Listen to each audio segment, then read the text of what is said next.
Good morning everyone. I hope आप सब अच्छे होंगे और लाइफ में अच्छा कर रहे होंगे।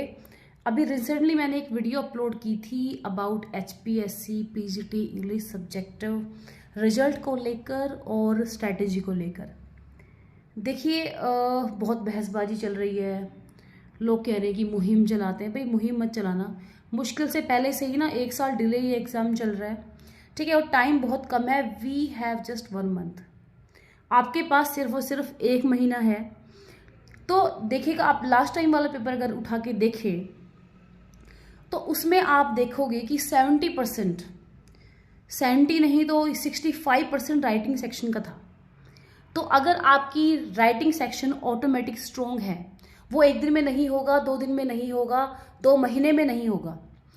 आप जो ऑल ओवर टाइम में पढ़ते आ रहे हो अभी तक, ठीक है, जैसे कईयों को हैबिट होती है कि कोई डायरी राइटिंग करता है, किसी को लिखना होता है, किसी को अपने एक्सप्रेशन लिखने होते हैं, किसी को रीडिंग का शौक है, कोई नॉवेल्स पढ़ता है, तो उनकी ना रीडिंग और राइटिंग ऑटोमेटिक अच्छी होती है।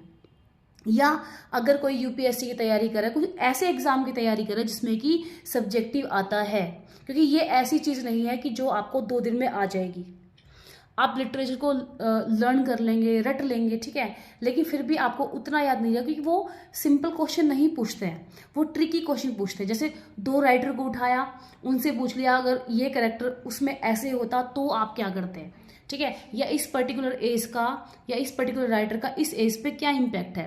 तो इस तरह के क्वेश्चन आते हैं, वो आप कर लेंगे।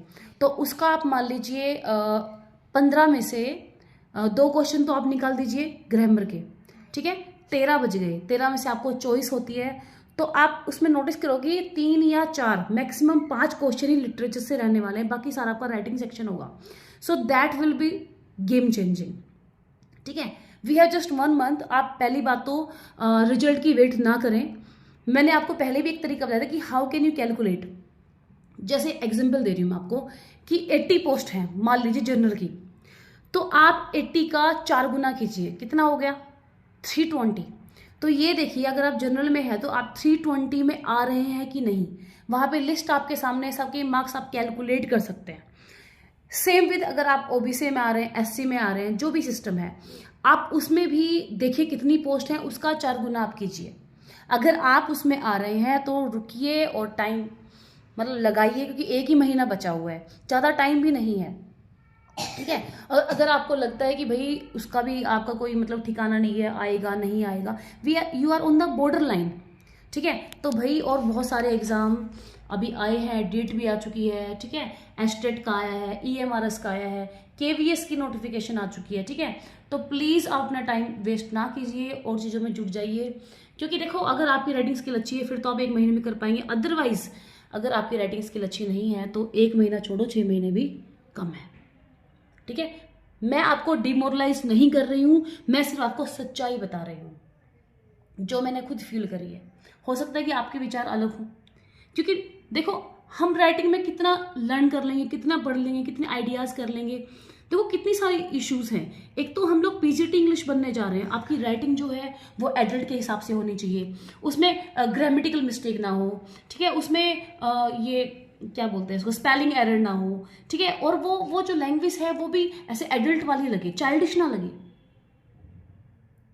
तो ऐसे कितने लोग हैं अब जिन्होंने DU से ग्रेजुएशन किया या यहाँ बहुत अच्छी जगह से किया, तो उनका एक्सप्रेशन, वे ऑफ एक्सप्रेशन अच्छा होता है, they can, obviously we also can. अगर हम में से भी कईयों को हैबिट होती है कि उनको पढ़ना पढ़ाना बहुत पसंद है, उनको रीडिंग बहुत पसंद है, उनको कोटेशन लिखना बहुत पसंद है, उनको कोई किसी का बर्थडे बहुत एक्सप्रेशन बहुत अच्छा देना पसंद है, वो लिख पाते हैं। उन्होंने IELTS की तैयारी की है, IELTS आपने देखा होगा ना, 4 सेक्शन रहते हैं, रीडिंग राइटिंग सेक्शंस, ठीक है। अगर आपने IELTS की भी तैयारी की है तो आराम से आप इसके लिए जा सकते हैं। लेकिन अगर आपका वे ऑफ एक्सप्रेशन अच्छा नहीं है, लिखने में स्पेलिंग एरर्स हैं, ये है वो, आपको कई साल हो गए हैं राइटिंग सेक्शन किए, तो भाई मैं तो ये एक बात बोलूँगी, आप रिजल्ट का वेट मत कीजिए, किसी और